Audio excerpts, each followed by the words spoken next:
नमस्कार दोस्तों, स्वागत है आपका आज के मुख्य समाचार में, जिसमें सबसे पहली और बड़ी खबर में आपको बताएंगे कि किसान आंदोलन हुआ और मजबूत। किसानों के लिए कांग्रेस का संग्राम। एलजी भवन घेरने की ओर राहुल गांधी और प्रियंका गांधी। यूपी चीफ हिरासत में। दूसरी बड़ी खबर में जिक्र होगा कि विधायक पद से इस्तीफे को लेकर चाचा भतीजा आमने सामने।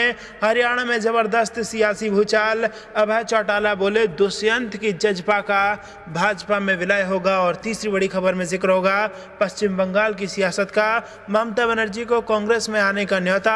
अधीर रंजन चौधरी बोले भाजपा को हराने का और कोई विकल्प नहीं। दोस्तों, हर एक खबर की गहराई में आपको ले जाएंगे, लेकिन उससे पहले अगर आप भी देश के किसानों के साथ खड़े हैं तो आप अभी इस वीडियो को लाइक कीजिए और इस लाल बटन को दबा के इस चैनल को फ्री में सब्सक्राइब करके घंटी बजाकर कमेंट में लिखिए जय हिंद। दोस्तों, रुक करते हैं तमाम बड़ी खबरों की तरफ।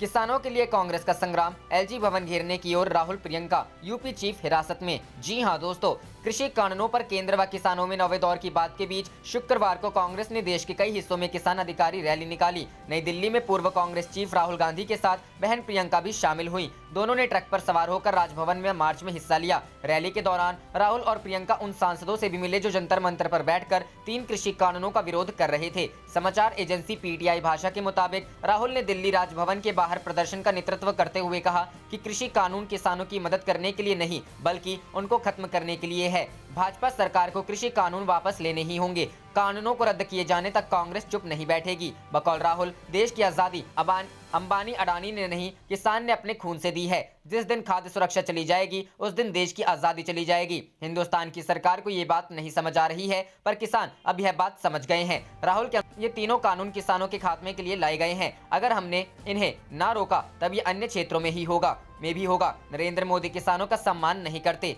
अन्नदाता ना तो किसी को काम करने से रोकेंगे और ना ही डरेंगे। इससे थोड़ी देर पहले यूपी की राजधानी लखनऊ में प्रदेश कांग्रेस अध्यक्ष अजय कुमार लल्लू भी 3 कृषि कानूनों के खिलाफ विरोध करने जा रहे थे, पर उन्हें इससे पहले ही हिरासत में ले लिया गया। लल्लू के साथ पार्टी के अन्य कार्यकर्ताओं को भी पुलिस ने हिरासत में ले लिया। प्रदेश कांग्रेस प्रवक्ता ने बताया कि पार्टी के किसान अधिकार कार्यक्रम के तहत प्रदेश अध्यक्ष लल्लू शुक्रवार दोपहर बाद पार्टी कार्यकर्ताओं के साथ राजभवन का घेराव करने जा रहे थे, तभी डालीबाग के पास से पुलिस ने उन्हें हिरासत में ले लिया। राजभवन की ओर जुलूस के रूप में जा रहे पार्टी कार्यकर्ता जय जवान जय किसान का नारा लगा रहे थे। लल्लू ने ट्वीट किया, कदम कदम पर लड़े हैं तुमसे, कदम कदम पर लड़ेंगे तुमसे। इस दमन से हम डरने वाले नहीं हैं। किसानों के हक अधिकार की लड़ाई अंतिम सांस तक लड़ेंगे। खेती किसानी को हम लूटने नहीं देंगे। मोदी सरकार को काले कृषि कानून वापस लेने होंगे। जय जवान जय किसान जय कांग्रेस। रुख करते हैं अगली खबर की तरफ। विधायक पद से इस्तीफे को लेकर चाचा भतीजा आमने सामने। अभय चौटाला बोले दुष्यंत की जज्बा का भाजपा में विलय होगा। जी हां दोस्तों, हरियाणा के उप मुख्यमंत्री दुष्यंत चौटाला और इंडियन नेशनल लोकदल के प्रधान महासचिव अभय चौटाला विधायक पद से इस्तीफे को लेकर आमने सामने हो गए हैं। अभय और दुष्यंत रिश्ते में चाचा भतीजा हैं। अभय चौटाला ने एलानाबाद क्षेत्र के विधायक पद से इस्तीफा भेजते हुए कहा कि वे किसानों के मुद्दे पर संवेदनहीन विधानसभा में नहीं रहना चाहते हैं, इसलिए विधायक पद से इस्तीफा दे रहे हैं। इसी मामले में दुष्यंत ने अब अपने चाचा को घेरने की तैयारी कर ली है। अभय चौटाला ने विधानसभा अध्यक्ष ज्ञानचंद गुप्ता को ईमेल से भेजे अपने इस्तीफे में कहा था कि अगर कृषि कानूनों को लेकर आंदोलन कर रहे किसानों के पक्ष में 26 जनवरी तक कोई फैसला नहीं होता तो उनके इस पत्र को इस्तीफा समझा जाए। उन्होंने 27 जनवरी से विधानसभा छोड़ने का ऐलान किया है। इस पर दुष्यंत चौटाला ने कहा कि जिस सदन के उनके चाचा 5वीं बार सदस्य बने हैं उसे संवेदनहीन कैसे कह सकते हैं। यहाँ तक कि कोई भी नया विधायक जब सदन में आता है तो कहता है यह लोकतंत्र का मंदिर है, उस मंदिर को कोई सदस्य संवेदनहीन कैसे कह सकता है। यदि ऐसा है तो उन्हें दोबारा चुनाव लड़कर सदन में नहीं आना चाहिए था। अब आ गए हैं तो उन्हें सदन की गरिमा का ख्याल रखना चाहिए। सदन की गरिमा से खिलवाड़ बर्दाश्त के बाहर। उप मुख्यमंत्री दुष्यंत चौटाला ने कहा कि विधानसभा अध्यक्ष ज्ञानचंद गुप्ता को इस्तीफा संबंधी पत्र मिलते ही तकनीकी पहलुओं को देखते हुए कार्यवाही करनी चाहिए। उन्होंने कहा कि सदन की गरिमा से खिलवाड़ बर्दाश्त के बाहर है। उन्होंने इस मामले में अभय के खिलाफ विधानसभा में विशेषाधिकार हनन प्रस्ताव लाने का जिक्र करते हुए कहा कि जजपा की रणनीति यह है कि कांग्रेस और निर्दलीय विधायकों से भी इस पर हस्ताक्षर करवाए जाएंगे। विपक्ष में भी कई सदस्य स्पीकर रह चुके हैं और वे भी इस बात से भली भांति परिचित हैं कि सदन की गरिमा का ख्याल रखना जरूरी है। रुख करते हैं अगली खबर की तरफ। ममता बनर्जी को कांग्रेस में आने का न्योता। अधीर रंजन चौधरी बोले बीजेपी को हराने का और कोई विकल्प नहीं। जी हां दोस्तों, पश्चिम बंगाल में विधानसभा चुनाव होने में अभी वक्त है, लेकिन राजनीतिक गहमागहमी अभी से ही शुरू हो गई है। इसी बीच पश्चिम बंगाल में कांग्रेस ने सत्तारूढ़ तृणमूल को साथ आने का न्योता दिया है। कांग्रेस नेता अधीर रंजन चौधरी ने कहा है कि भारतीय जनता पार्टी को हराने के लिए ममता बनर्जी को कांग्रेस में शामिल हो जाना चाहिए। साथ ही अधीर ने कहा कि बंगाल में बीजेपी को हराने के लिए उनके अलावा कोई और विकल्प मौजूद नहीं है।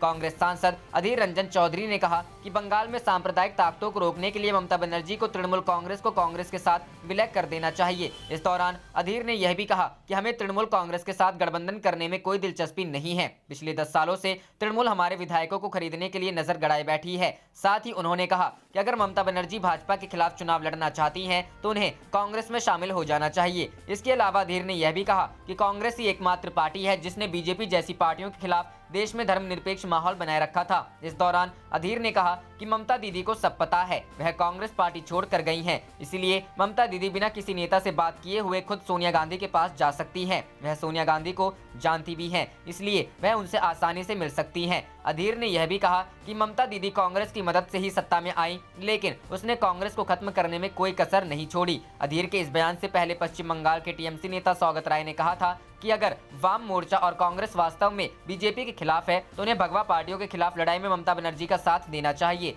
सौगत राय ममता बनर्जी के काफी करीबी नेता माने जाते हैं। ज्ञात हो कि आने वाले विधानसभा चुनाव के मद्देनजर बंगाल में कांग्रेस और वाम दलों ने साथ चुनाव लड़ने का फैसला किया है, लेकिन अभी तक सीटों का बंटवारा नहीं किया गया है। रुख करते हैं अगली खबर की तरफ। केंद्र के कृषि कानूनों के विरोध में कांग्रेस का हल्ला बोल, नेताओं ने एक सुर में गिनाई कानूनों की खामियां। जी हां दोस्तों, केंद्र के कृषि कानूनों के खिलाफ और आंदोलनरत किसानों के समर्थन में प्रदेश कांग्रेस ने आज जयपुर में हल्ला बोला। साथ ही राजभवन के सांकेतिक घेराव कर मोदी सरकार को चेतावनी भी दी कि जब तक कानून वापस नहीं लिया जाता तब तक कांग्रेस के धरने प्रदर्शन जारी रहेंगे। पीसीसी चीफ डोटासरा की अगुवाई में प्रदर्शन हुआ। सचिन पायलट समेत प्रमुख नेता शामिल हुए। पीसीसी की नई टीम के गठन के बाद टीम डोटासरा के सामने घेराव कार्यक्रम लिटमस की तरह था। सफल कार्यक्रम से टीम डोटासरा उत्साहित है। मोदी सरकार पर बोला जमकर हमला।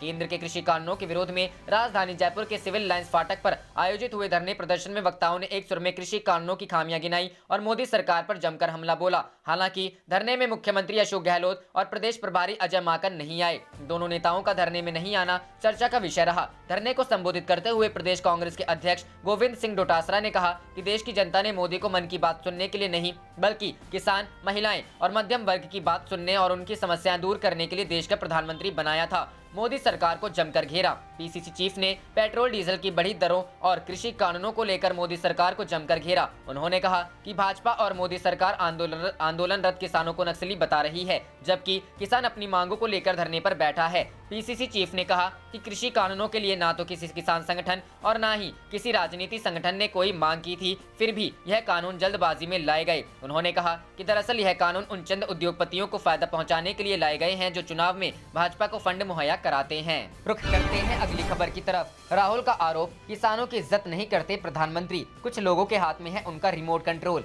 जी हां दोस्तों, कांग्रेस के पूर्व अध्यक्ष राहुल गांधी ने शुक्रवार को केंद्रीय कृषि कानूनों को लेकर प्रधानमंत्री नरेंद्र मोदी पर निशाना साधा। उन्होंने आरोप लगाया कि प्रधानमंत्री देश के किसानों की इज्जत नहीं करते और बार बार बातचीत करके सिर्फ किसानों को थकाना चाहते हैं। राहुल ने यह दावा भी किया कि नरेंद्र मोदी देश के प्रधानमंत्री जरूर हैं, लेकिन उनका रिमोट कंट्रोल कुछ पूंजीपतियों के पास है। राहुल गांधी और कांग्रेस महासचिव प्रियंका गांधी वाड्रा ने शुक्रवार को जंतर मंतर पहुंचकर पंजाब से पार्टी के उन सांसदों के साथ एकजुटता प्रकट की जो पिछले करीब 40 दिनों से कृषि कानूनों के विरोध में धरने पर बैठे हैं। पंजाब से संबंध रखने वाले कांग्रेस के लोकसभा सदस्य जसबीर गिल, गुरजीत औजला, रवनीत सिंह बिट्टू और कुछ अन्य नेता कृषि कानूनों के खिलाफ खुले आसमान के नीचे धरना दे रहे हैं। उनकी मांग तीनों कृषि कानूनों को वापस लेने की है। राहुल गांधी और प्रियंका कुछ देर तक पार्टी के इन सांसदों के साथ धरना स्थल बैठे और उनके साथ एकजुटता प्रकट की। इस मौके पर कांग्रेस के पूर्व अध्यक्ष ने कहा, मोदी जी ने भूमि अधिग्रहण कानून को रद्द करने की कोशिश की थी, उसे हमने रोका। अब यह नया कदम 3 कानूनों के तौर पर उठाया गया है। ये तीनों कानून किसानों को खत्म करने के कानून हैं। उन्होंने कहा,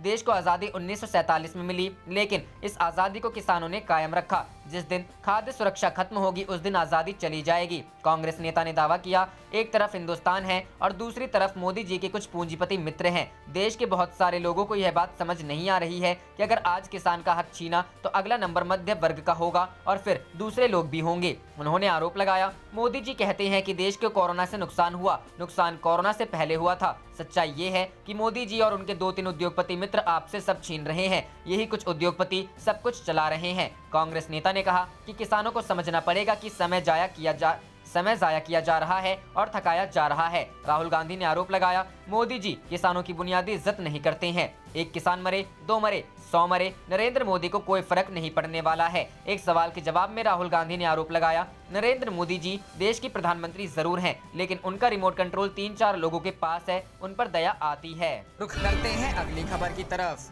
किसानों के समर्थन में कांग्रेस ने किया राजभवन की तरफ मार्च, गूंजे जय जवान जय किसान के नारे। जी हां दोस्तों, किसानों के समर्थन में कांग्रेस की ओर से शुक्रवार को चंडीगढ़ में राजभवन का घेराव करने के लिए मार्च निकाला गया। नेताओं ने पहले सेक्टर 18 और 19 के लाइट पॉइंट पर पहुंचकर जाम लगाया और फिर राजभवन की तरफ कूच किया। इस दौरान एक कार्यकर्ता सड़क पर लेट गया। प्रदर्शन के कारण सेक्टर 18 और 19 के लाइट पॉइंट से ट्रैफिक डाइवर्ट किया गया। मार्च की अगुवाई अखिल भारतीय कांग्रेस कमेटी के कोषाध्यक्ष पवन कुमार बंसल ने की। इस दौरान पवन बंसल ने कहा, हम संविधान खत्म नहीं होने देंगे, हमें राजभवन जाने दिया जाए, हम वहां शांतिपूर्वक धरना देंगे, कोई तोड़फोड़ नहीं करेंगे, हम सभी किसानों के साथ हैं। उनके साथ चंडीगढ़ प्रदेश कांग्रेस अध्यक्ष प्रदीप छाबड़ा, पूर्व मेयर और वरिष्ठ कांग्रेसी नेता सुभाष चावला, कमलेश एच.एस. लक्की प्रसाद, लक्की पार्षद गुरबख्श रावत, यादविंदर मेहता, प्रेमपाल चौहान, राकेश गर्ग सहित तमाम बड़े और छोटे नेता मार्च में शामिल हो रहे हैं। कांग्रेस के नेता जय जवान और जय किसान के नारे लगा रहे हैं। कांग्रेस के नेताओं ने कहा कि केंद्र सरकार को तीनों कृषि कानून किसानों के हित में वापस ले लेना चाहिए। केंद्र सरकार अपनी जिद छोड़े,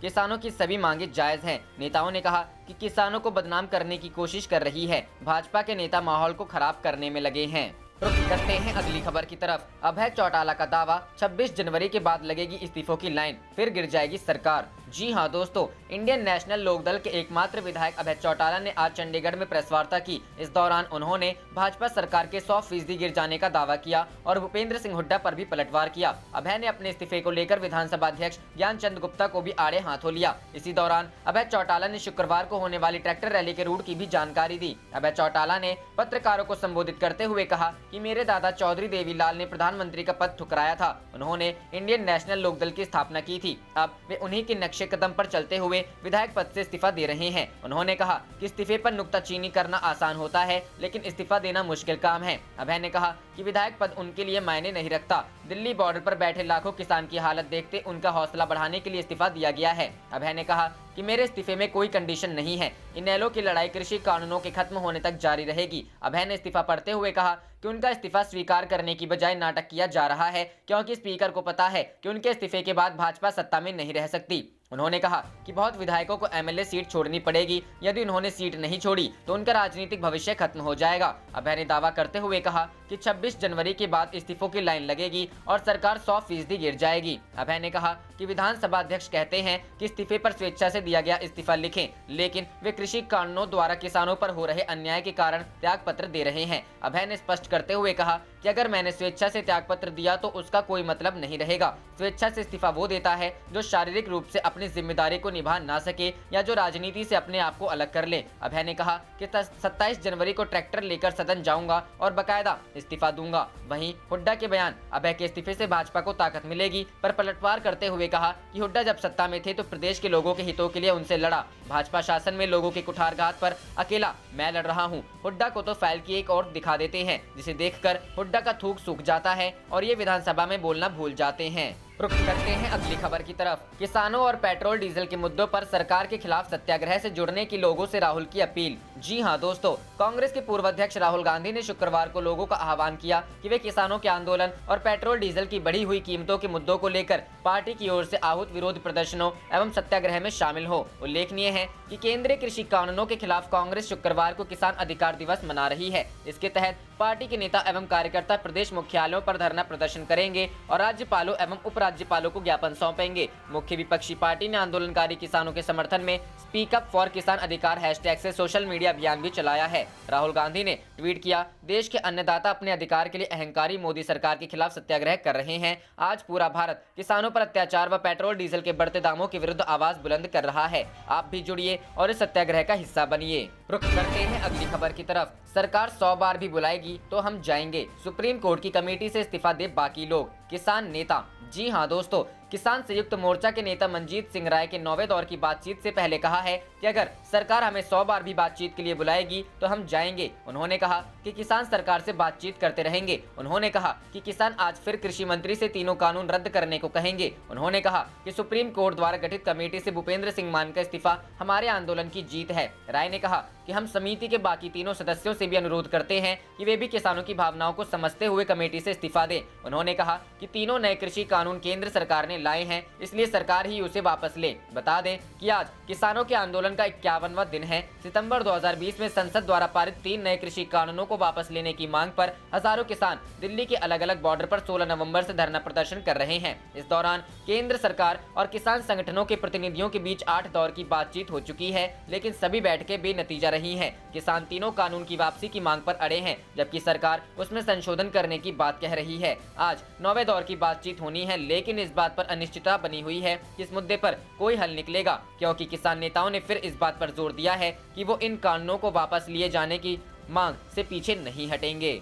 रुख करते हैं अगली खबर की तरफ। बैठक में कृषि मंत्री ने उठाया करनाल में सीएम खट्टर की सभा में तोड़फोड़ का मुद्दा। जी हां दोस्तों, किसान आंदोलन का 51वां दिन है। आज एक बार फिर बातचीत के लिए किसान नेता और सरकार आमने सामने बैठ गए हैं। गतिरोध को खत्म करने के लिए 9वें दौर की बैठक जारी है। हालांकि सुप्रीम कोर्ट ने भी मामले का निपटारा करने के लिए एक पैनल बना दिया है, लेकिन किसानों ने साफ इनकार कर दिया है कि वो किसी भी समिति के सामने नहीं जाएंगे। बैठक शुरू होते ही केंद्रीय कृषि मंत्री नरेंद्र सिंह तोमर ने हरियाणा के करनाल में मुख्यमंत्री की रैली में हुए हंगामे की बात उठाई है। इस बैठक में केंद्रीय मंत्री पीयूष गोयल और सोम प्रकाश भी शामिल हैं। किसानों का कहना है कि यह हमारी और सरकार के बीच की लड़ाई है, इसलिए सरकार कानून वापस ले ले तो हम आंदोलन खत्म कर देंगे। वहीं दूसरी तरफ सरकार को उम्मीद है कि ये मसला सुप्रीम कोर्ट के जरिए हल हो जाएगा, इसलिए उन्होंने किसानों से अपील की है कि वे पैनल की कार्रवाई में हिस्सा लें और अपनी बात रखें। वहीं गुरुवार को पूर्व राज्यसभा सांसद और किसान नेता भूपेंद्र सिंह मान ने सुप्रीम कोर्ट की तरफ से बनाए गए इस पैनल से खुद को अलग कर लिया। मान ने कहा कि वे पंजाब और किसानों के साथ हैं। सिंह के कमेटी से अलग होने पर भारतीय किसान यूनियन के नेता राकेश टिकैत ने इसे आंदोलन की वैचारिक जीत बताया। साथ ही टिकैत ने कहा कि हम भूपेंद्र सिंह मान जी को आमंत्रित करते हैं कि वह भी आंदोलन में शामिल हो। भारतीय किसान यूनियन के नेता भूपेंद्र सिंह मान ने कहा कि आंदोलन और किसानों के हितों को देखते हुए मैं समझता हूं कि कमेटी में जाने का कोई तुक नहीं है। उन्होंने कहा कि जब किसानों ने कह दिया है कि हम कमेटी के सामने नहीं जाने वाले हैं, तो कमेटी का कोई तुक नहीं रह जाता, इसलिए मैंने कमेटी को छोड़ा है। रुख करते हैं अगली खबर की तरफ। कृषि कानून वापस लेने को मजबूर होगी सरकार, राहुल गांधी। जी हां दोस्तों, कृषि कानूनों को लेकर मोदी सरकार पर हमला जारी रखते हुए पूर्व कांग्रेस अध्यक्ष राहुल गांधी ने गुरुवार को दावा किया कि सरकार को कानून वापस लेने के लिए मजबूर होना पड़ेगा। मदुरै में जल्लीकट्टू देखने के बाद मीडिया को संबोधित करते हुए राहुल गांधी ने कहा, मेरे शब्दों को चिन्हित कर लीजिए, सरकार को कृषि कानूनों को वापस लेने के लिए मजबूर होना पड़ेगा। मुझे बहुत गर्व है कि किसान क्या कर रहे हैं और मैं पूरी तरह से उनका समर्थन करता हूं और हमेशा उनके साथ खड़ा रहूंगा। उन्होंने दावा किया कि सरकार किसानों का न केवल दमन नहीं कर रही है, बल्कि वह उन्हें नष्ट करने की साजिश कर रही है। कांग्रेस के पूर्व अध्यक्ष ने कहा, सरकार सिर्फ उनकी उपेक्षा नहीं कर रही है, बल्कि वह उन्हें नष्ट करने की साजिश कर रही है। एक अंतर है, उपेक्षा एक अनदेखी है। वे उन्हें नजरअंदाज नहीं कर रहे हैं, बल्कि उन्हें नष्ट करने की कोशिश कर रहे हैं, क्योंकि वे अपने 2 या 3 दोस्तों को लाभ पहुंचाना चाहते हैं। प्रधानमंत्री नरेंद्र मोदी पर सीधे तौर पर निशाना साधते हुए राहुल गांधी ने पूछा, क्या आप पूरे देश के प्रधानमंत्री हैं या फिर 2 या 3 व्यापारियों के प्रधानमंत्री हैं?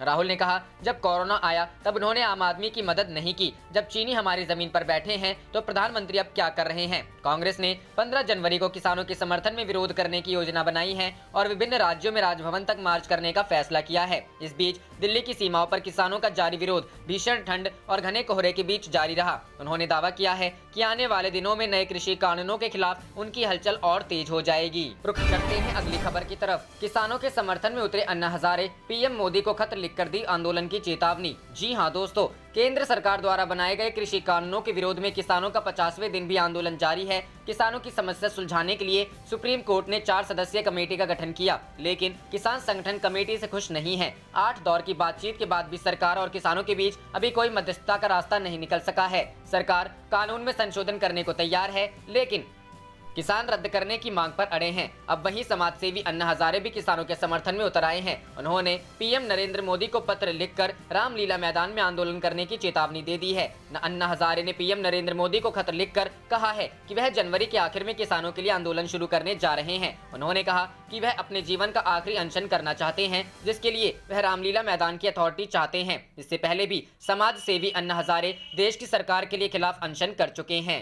रुख करते हैं अगली खबर की तरफ। किसान आंदोलन के चलते हरियाणा गठबंधन सरकार में रस्साकसी। जी हां दोस्तों, किसान आंदोलन के चलते हरियाणा गठबंधन सरकार में रस्साकसी चल रही है, जहां कुछ दिन पहले मुख्यमंत्री मनोहर लाल खट्टर और उप मुख्यमंत्री दुष्यंत चौटाला ने अमित शाह से मुलाकात की। वहीं अब कांग्रेस कुछ निर्दलीय और जजपा के विधायकों के कांग्रेस में संपर्क होने की बात कह रही है। कृषि कानूनों के खिलाफ हरियाणा में गठबंधन सरकार के नेताओं का किसान बहिष्कार कर रहे हैं और इस तरह का बहिष्कार होने को लेकर जजपा के कई नेता नाराज चल रहे हैं। इसी को लेकर जजपा के विधायकों ने दिल्ली में विधायक दल की मीटिंग की थी, जिसके चलते दुष्यंत चौटाला में पहले अमित शाह से मुलाकात की और बाद प्रधानमंत्री। वहीं अब इस सियासी संग्राम में कांग्रेस भी कूद पड़ी है। हरियाणा कांग्रेस की अध्यक्ष कुमारी सैलजा ने कहा कि सभी एक दूसरे से बात करते हैं। यदि कांग्रेस को सरकार बनाने का मौका मिलेगा तो जरूर संविधान के मुताबिक सरकार बनाएंगे। वहीं हरियाणा के मुख्यमंत्री मनोहर लाल खट्टर ने पलटवार करते हुए कहा कि वह सबको पता है कौन विधायक किसके संपर्क में है। मेरा सिर्फ इतना कहना है कि अपने विधायकों को लेकर कांग्रेस सावधान रहे।